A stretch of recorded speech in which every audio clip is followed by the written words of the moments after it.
All right, welcome back to the Pilates Exchange. I'm your host, Hannah Teutcher, and guess who's My name back? is Chris. My name is Chris. Welcome back.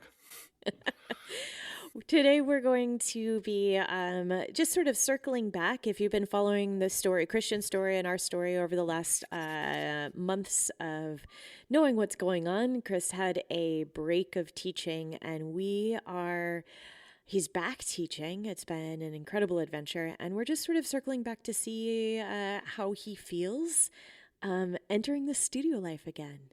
Welcome, welcome back, Chris. What do you think? Yeah, so excited. I was thinking about the other day while I was walking to the studio because all these thoughts and stuff are coming to your head, and I was trying to maybe give you a little insight or maybe how I felt it, or that you know how it feels. Kind of, it's like going to school for the first time, or maybe you remember when we used to dance and we had this 6 week off in summer because the theater was closed, and then you're kind of excited the first time seeing the people and seeing how everything goes. So I think I was quite kind of excited to go back to the studio, and afterwards I must say I was really loved to see all the people, all the students or the athletes or clients, however you want to call them. It was really nice seeing them because I had like a story with them. They know me, they also know about the story, and they were also really nice to for them to see me again, and because they didn't know that I was there. So that was really interesting. Right. And So, then so actually, let me give some context for the people that might just be joining us and maybe aren't aware of the story, and I'll set up like kind of what is going on here. So, um, last year in God, when was it? May? No, June. June. June, where Chris was diagnosed with cancer, bladder cancer. He went through all of his treatment, and so we promptly took him out of all the teaching and went through all of his treatment. And w- coming back to January, end of January, early February, was diagnosed as cancer free. At this point, which is amazing. And so, what we're doing right now is bringing him back, slowly integrating him back into teaching. And I'm going to go quote unquote normal life because I think that there is normal has definitely changed. And we were a couple podcasts, a couple episodes ago, talking about after such a life changing diagnosis and experience, how that might change your relationship to teaching and the studio and what basically just what you're doing with your life. And so that's where we're at. Chris has been back and taught maybe how many not that many, like two, Now three three classes. classes. Okay. And I know that you were pretty nervous those first classes. Yeah, but that's the kind of, but it's not was on the one side. I somehow I knew that it's gonna be fine. You know, sometimes in life you know things, and I didn't feel like that I had to think. Of course, I prepared myself for the first class, and it was also a new class. What I was teaching, a different format. What we have, which is new in the studio, which was also really interesting to me. But also on the other side, my biggest concern, but it was already before, is what we talked about in the previous podcast. Is if the question was, if I like teaching again, is that something for me what I want to do, or did my mindset or my perspective changed, or I don't want to say that it would have been a problem, but I just had to reroute somehow. But in the end, I must say I was kind of the opposite of that. Wait, is it like 'cause somehow, maybe it's also like you haven't been driving a car. I know you cannot really compare it, but I just want to give you the feeling how I felt. Like driving a car or riding a bike, you haven't done it for a while, and then you go back into the car on the bicycle. The first couple of minutes, you feel a little bit like, and then you're immediately in the flow and you don't think about it anymore. It's like something, it's natural. It's, you don't think about it. You don't have to do turning signal on, shifting, braking, and all these things. It's just becoming something natural. And then the flow was there. Like the first 5 minutes into the class, I had like was little trying to find some words were a little bit had to concentrate a little bit more. But then after that, it was going and it was flowing and it was nice and I was happy and it was super nice. In the end, going back to the passion I had, helping people, finding their their way in life, finding the right way to work out and doing it in a way that it's kind of sustainable. It's not just 1 month or 2 days. And if they have questions and all these things, there was like my passion, what I like to help people finding their way to move. And that was a really nice feeling. And after that, I felt like after the class, it was first of all really nice just to teach one class, because then I went home and I felt accomplished. I felt like something you somehow maybe also like when you did something good on that day, and this is the feeling I had afterwards. Those like kind of really would you I'm trying to find a word. I was full. Full. I was kind of I don't know if it's the right word. Also not content. Like kind of I was happy. I was everything was easier because then I also knew after the class that I like teaching again. That's still my passion and it's working.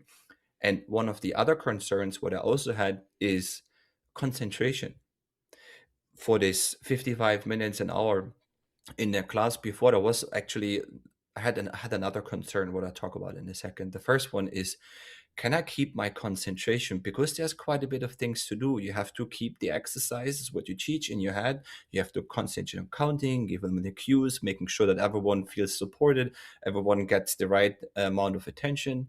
And spring settings, all these things. Sometimes there's so many things you have to do, which when you're starting to teach, it's not easy. You just have to practice.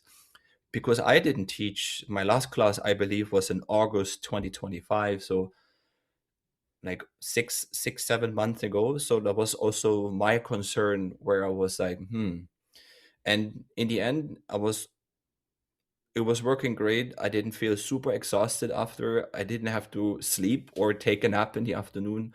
I actually, in the end, looking back, it was a perfect timing, putting all these things together. And my other concern is that's just what also sometimes what you have when you starting to teach in the beginning of a teaching career, that you kind of have this little bit these questions in your head. What if the people don't like the exercises? What if they're going to complain? This kind of little bit, also you call it the inferiority complex, which is sometimes also there where everyone is dealing with. But that was just on the way while I was working. I was thinking about it. But as soon as like I said, if I passed the 5 minutes, and then I was like, kind of, oh, the class is already over, and I was thinking about it anymore. Of course, it takes courage and confidence to step in front of. In this case, it was only 4 people, but still, I could have stayed at home and said like, no, I'm not going to do it anymore, or I don't feel like it. But I tried it, and at least in the end, what I can say in this case, if I wouldn't have liked teaching again, I could say to myself, I tried it. And then there's no like regrets or something at the end. So that was really a really pleasant, nice experience. That's so great to hear. And like for our studio owners, that like let's just talk about the organizational side of this, because I think this is what we did, or what we chose to do was, one, only have like a slow integration back. So you're on the schedule one time a week, and you happen to fill in for another teacher with sort of an emergency situation. She got sick, so you jumped into those classes.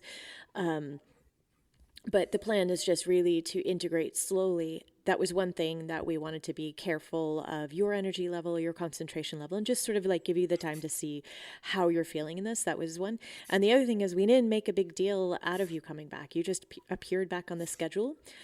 We didn't send out like a big email blast like, hey, you're back on, because I feel like, or our decision was, if at any point you were to say, hey, this is too much for me, it's harder to go back and be like, oh, he's there. No, he's not there. Okay, maybe. You like that client communication, to keep that protecting of your time, energy, and space. So that's why we decided to do it that way. I think other studio owners might do it differently, but that was definitely our decision. Yeah, also totally right. And since I left, of course, I knew through you what had changed in the studio. Someone was taking over my classes, other trainers, and it's like, before I continue, it's like a big thank you to you, big thank you to all the trainers, all the people that have been supporting me right here, right now. Thank you so much. That was really, really helpful. And what I also had in the back of my head is that I didn't expect claiming my spot back. You know, like, maybe it makes sense now to compare it with soccer. That one soccer player got injured. He used to be the striker or whatever in this position, and then after his injury, he expects to be back on the first day when he's kind of injury free, and he finished his, or she finished her training program and stuff. I was just kind of what I said the other day. I said, I'm just a guest here. I'm not like, oh, get out of the way. I want to have my spot back, and now everyone has to get out of my way because I wanted to go back how it was before. Like, I have in the back of my hand, never change a winning team. So everything works like it is right now. I don't. There's no need, let's say, for me to jump in immediately and let's say push people with the elbow to the side, like come like people in the grocery store or something. So I'm just like kind of observing. I have to see and have to find my position in the studio again.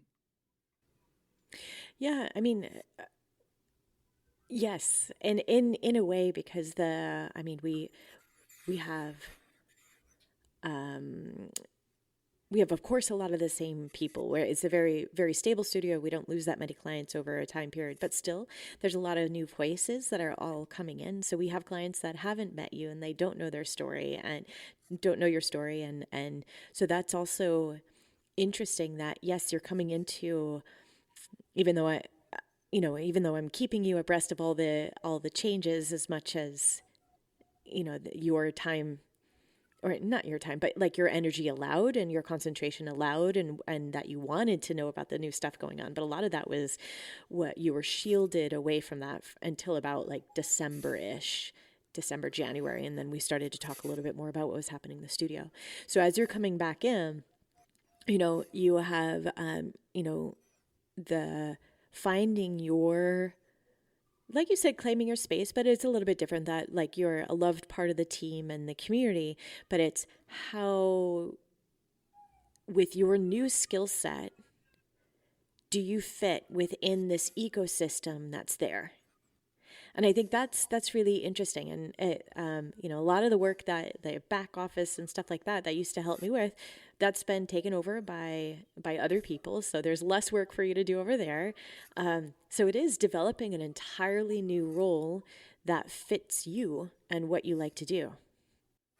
And then, and of course, I like more than happy that I don't have to go back immediately. So like I finished with, what was like 19, 18, was it 20 classes a week or something like that, an average?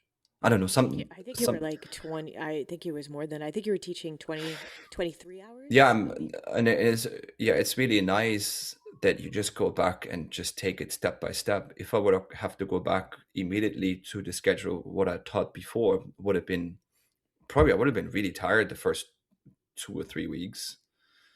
But yeah, I must say right now, it didn't really cost me so much energy. Like, or the other thing, probably also because it was just 1 hour and then the other 2 hours back to back, which was also nice. I think this is an ongoing conversation, and right now, yet I don't really feel a difference the way I teach, but maybe it's gonna switch, or it's gonna go in a little bit direction from the experience I made in the past.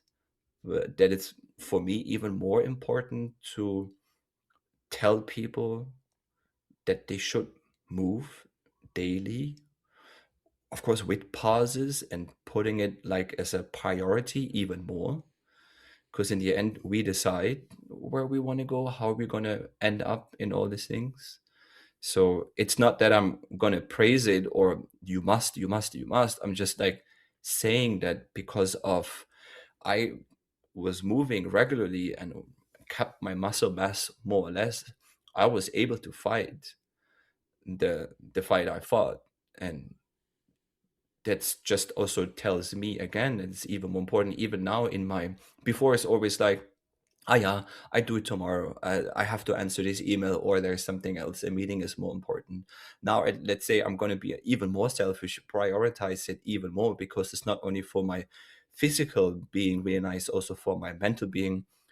For example, I started again. There was my little hobby before was bike riding, and it's not about. Let's, of course, it's a little physical. I like being physical, but also more or less it's being out in nature, and then you think about different stuff. If you do like, or some people go for walks, some people running, or when I go for work with Lenzi, I think about different stuff than at home when you're always going from one to the next appointment. And I wish would have known that before, but now I learned it, and I don't want to just say, okay, I don't have time today, even if it's at 7 or 8 o'clock. Okay, I get the 15, 20 minutes in, or the 5 minutes, whatever it is, or it's just mobility, or today I feel like I'm pushing, and then I take a little rest for one day. So that's for me becomes was much more priority, moving myself, not helping other people, of course, to move, finding their motivation, but even more also important to me. I think that's a good point because movement teachers, I know we always say, oh, give, you have to do your own practice. And that could look a lot of different ways. I mean, I'm not, for my body, I like a lot of different types of movement. So it might be yoga, it might be Pilates, it might be riding the bike, it might be running or hiking or whatever that is. And it all goes into, for me, that pot of self exploration and really, yeah, taking care of that vessel that I have, which is the same thing that you experience as well. And for that to always be a priority, because you can't give to others if you're not pouring into your own vessel, your own pot, I think. But that's hard to, like when we have busier schedules than most, and it's hard to make that a priority all the time, right?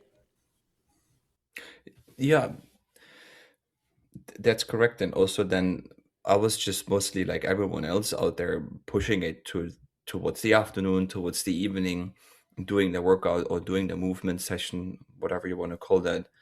And then I was like, oh no, I'm gonna do it, but now I'm gonna do it anyways, just because.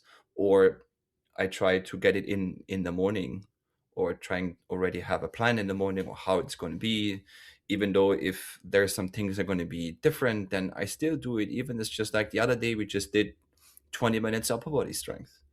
So that's also enough. It doesn't have to be always the 1 hour here, the 2 hours there.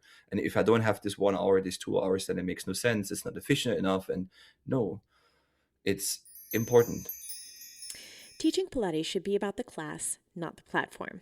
If you're feeling tech burning out from juggling 5 different apps, you need to hear about how Offering Tree changed the game for this studio owner.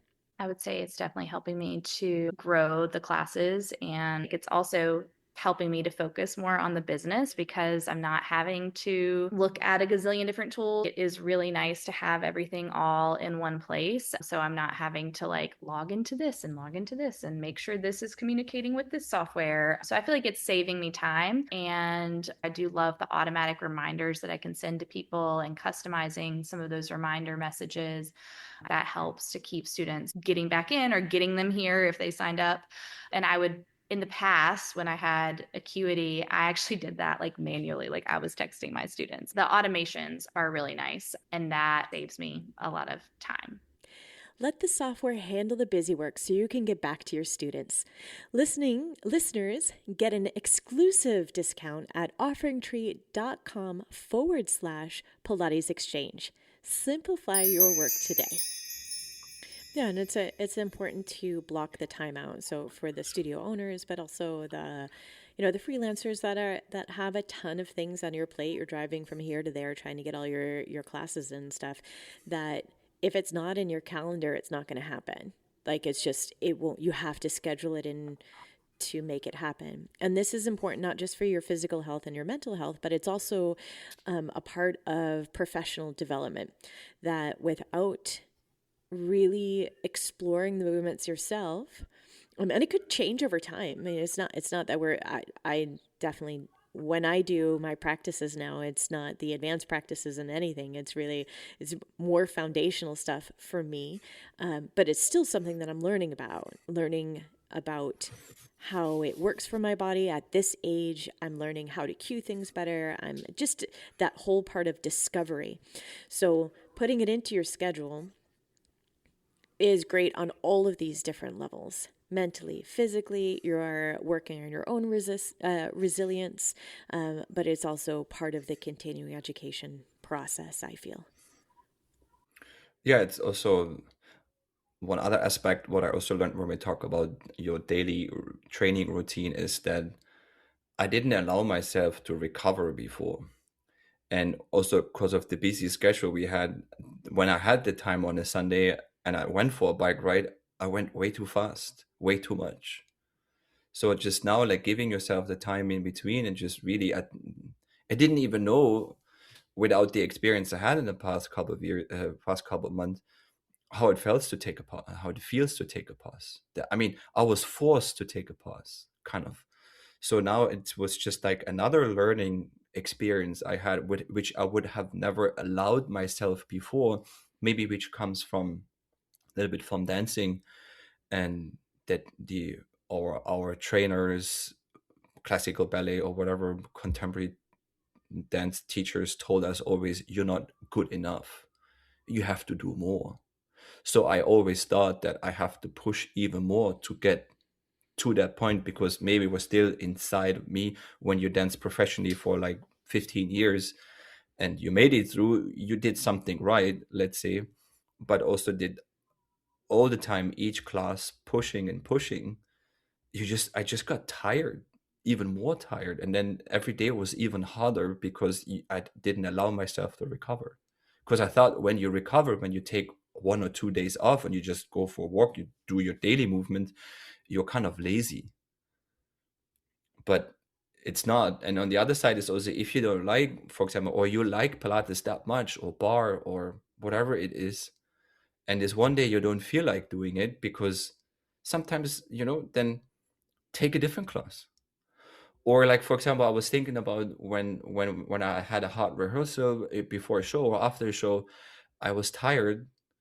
And I was like, oh, today I concentrate on balance. Where the other people were doing all the spirits and spins and stuff, I just, how long can I stay in this balance? I concentrate on arms. So what I wanted to say is, before, if you don't like this bar, you get bar class because you're a little bit fed up. That's normal in life. Then take a mobility class, take Pilates class, take an equipment class, do whatever is out there just to change it up. And then you also realize, if you take this one, it's complementary to the other one, or maybe you're discovering your passion.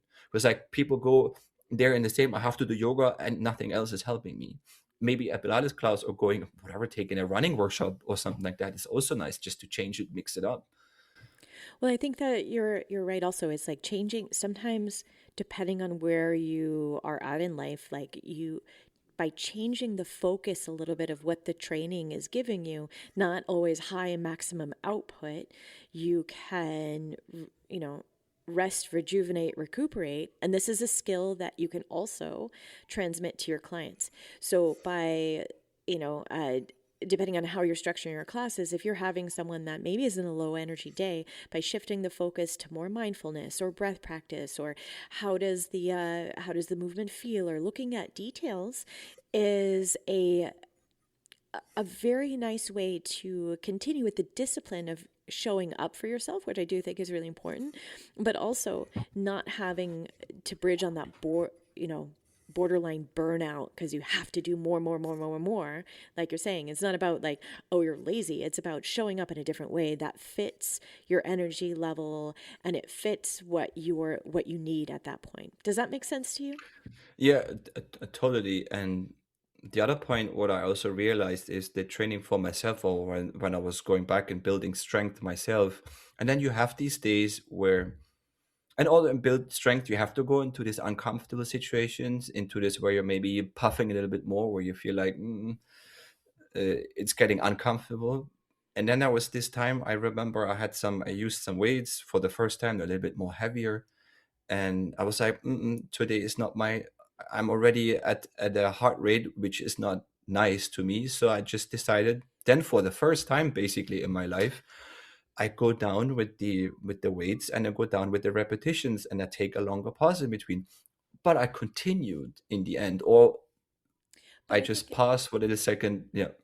that's the point, is that if you I know the types of classes that you give before, and why you're loved is that ability to push. And we always, I think we're unique in this. We always give opportunities for people to pause and go down on weights and all that kind of stuff. But you were never a person until this experience where you felt why it is absolutely necessary to give people judgment free zones to be able to make up their own minds. Right? Like, I know you always did it because it's something that all of our teachers are trained in, to give choices and really respect and applaud people for making those choices. But you, up until now, were just a person that pushed through anything. It really made no difference to you.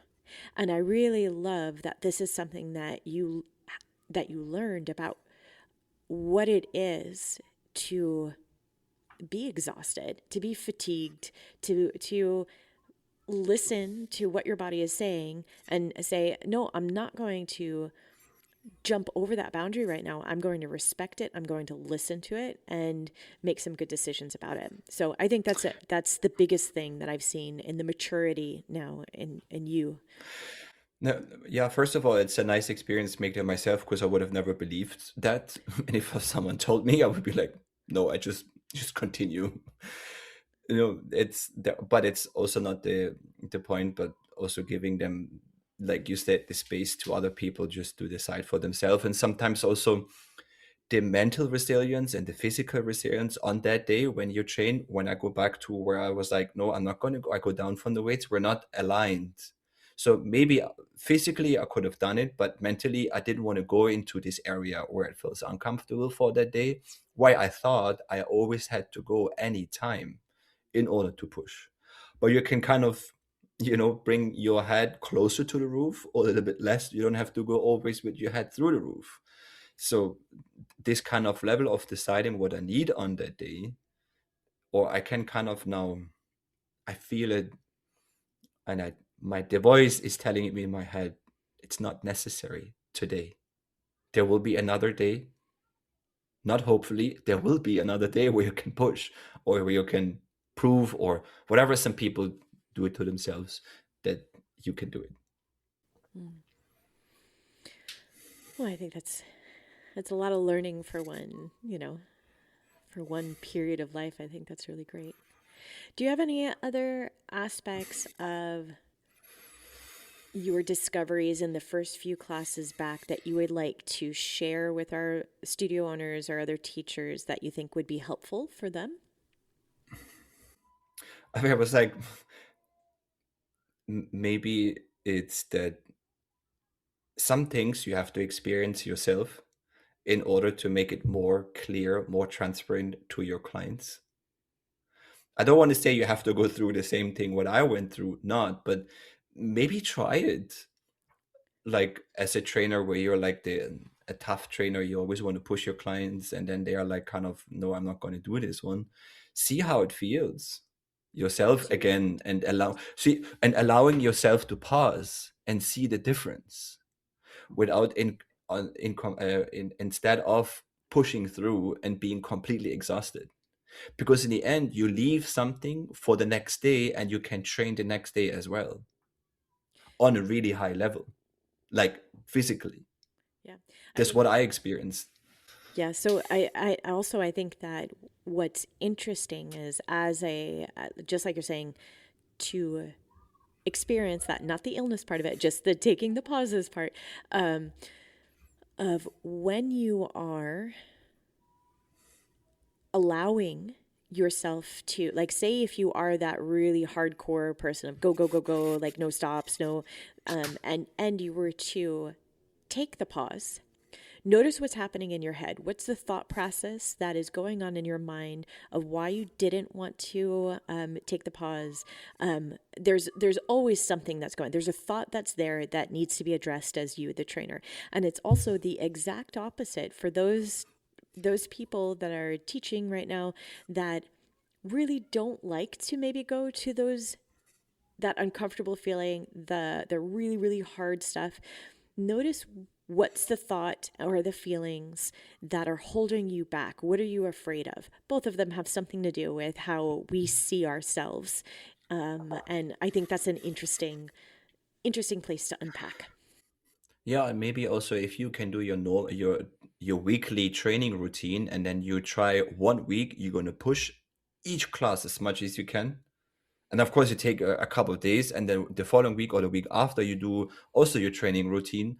But you allow yourself to be a little bit more gentle, allow yourself a little bit more pauses. Then you can keep the level of energy you have for a longer time if you're building up to something. Could be. That's Yep. that would be my advice. And then the other one is you're always stronger than you think you are. Also great That's advice. what I discovered also. But that would be the main reason. And I'm sure there's going to be much more things are going to come to a head when I'm going back and teaching more, and there will be also, maybe we can keep everyone posted, updated on that in one of the following episodes. Yeah, thank you so much, Chris. So for our listeners that are out there, if there's something specific you would like to know about Chris's journey, back to health or whatever he went through. If there's something specific that you would like to know on the studio owner side of it from me about how to support your teaching family through hard things, and the support system, the ecosystem, the organizational part of it, and you would like to delve deeper into that, let us know, because this podcast, all of these episodes are for you guys. We this is something that, we've talked about before, that Chris and I are doing this voluntarily because we want to help support, help educate, and help really elevate the Pilates teaching profession and the business behind it. So this is for you. Let us know what you need. Parting words, Chris? I think I left it all out for today. No, I didn't leave it all out. Everything is out right now. There's Okay. no more for my side to say. I think I was also quite a bit. All Yeah. right. Well, thank you again for your trust and your vulnerability, Chris, for letting us put these types of episodes out there. And to everyone listening at home, happy teaching. We'll see you next week with our next episode of the Pilates Exchange. Share, do all the things with this episode. It helps support us do the things that we love to do, which is helping you guys. Have a wonderful rest of your week. Bye-bye. Bye bye.